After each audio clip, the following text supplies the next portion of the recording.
किदवई, प्रधानमंत्री नरेंद्र मोदी ने 14 नवंबर को तस्वीर रख दी भाई सामने कि वो एसआईआर पर क्या उनका सोच है, क्या उनका एंगल है। वो कह रहे हैं तो बिहार के युवाओं ने उस पर बाकायदा सीमेंट लगाया, जनादेश दिया हमें प्रचंड। ये तो हार की पराजय की बौखलाहट है इन लोगों के भीतर। फराज किदवई जी, गरिमा जी देखिए, सबसे पहले तो मैं सर पार्लियामेंट पर आइएगा, ये जवाब मिलेगा क्या? राजीव राय ने एक चिट्ठी लिखी 664 पन्ने की, चुनाव आयोग ने जवाब नहीं दिया कि 20,000 वोट मेरी संसदीय क्षेत्र से कट गए। ये जवाब पार्लियामेंट से मिलेगा कि नहीं मिलेगा चुनाव आयोग के बिहाफ पर? गरिमा जी, भारतीय जनता पार्टी की जो सरकार है वो कोई भी जवाब ना तो सड़क पर देती है, ना विधानसभा में देती है और ना ही पार्लियामेंट में देती है। इसके बहुत सारे उदाहरण हैं जिसका हम लोग यहां पर बैठ करके जिक्र कर सकते हैं। कृषि कानून ये क्यों लाए, ना तो इन्होंने सड़क पे बताया ना संसद में बताया, और फिर उसको वापस लेना पड़ा। इसी क्रम में गरिमा जी, हमको कोई भी जवाब पार्लियामेंट में नहीं मिलने जा रहा है। ये आप कहीं नोट कर लीजिएगा, बाद में हमारी बाइट चला।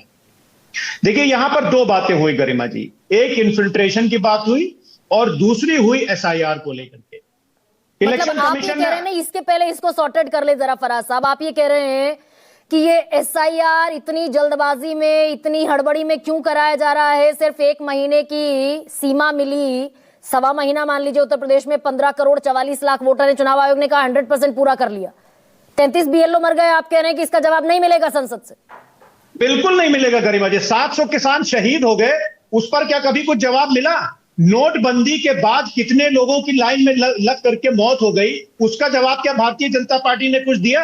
अचानक माननीय प्रधानमंत्री जी टीवी पर आते हैं और बोलते हैं कल से लॉकडाउन हो जाएगा, इस देश का भविष्य ट्रेन की पटरियों पर कटता रहा, क्या उसका कभी कुछ जवाब मिला गरिमा जी? अब गरिमा जी मुझे इस मुद्दे पर आने मतलब ये भी जवाब नहीं मिलेगा फराज किदवई कि देश के चुनाव आयोग ने बिहार में एसआईआर इसी बिना पर शुरू किया कि घुसपैठिए बाहर निकालेंगे, एक एक को चुन चुन कर बाहर करेंगे, तो कितने घुसपैठिए निकाले, ये तो जायज सवाल है, इसका भी जवाब नहीं मिलेगा, ऐसा कह रहे हैं आप?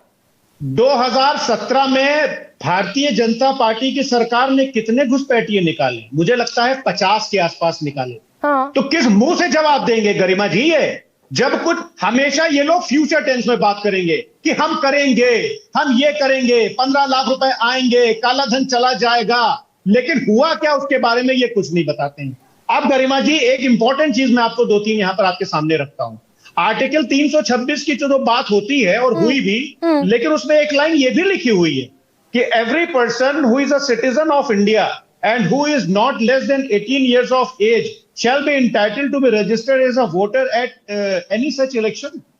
तो क्या संसद में माननीय प्रधानमंत्री जी इस बात को इंश्योर करेंगे कि आर्टिकल 326 में जो डेफिनेशन दी हुई है उसके हिसाब से भारत के किसी भी एक आदमी का वोट नहीं कटेगा?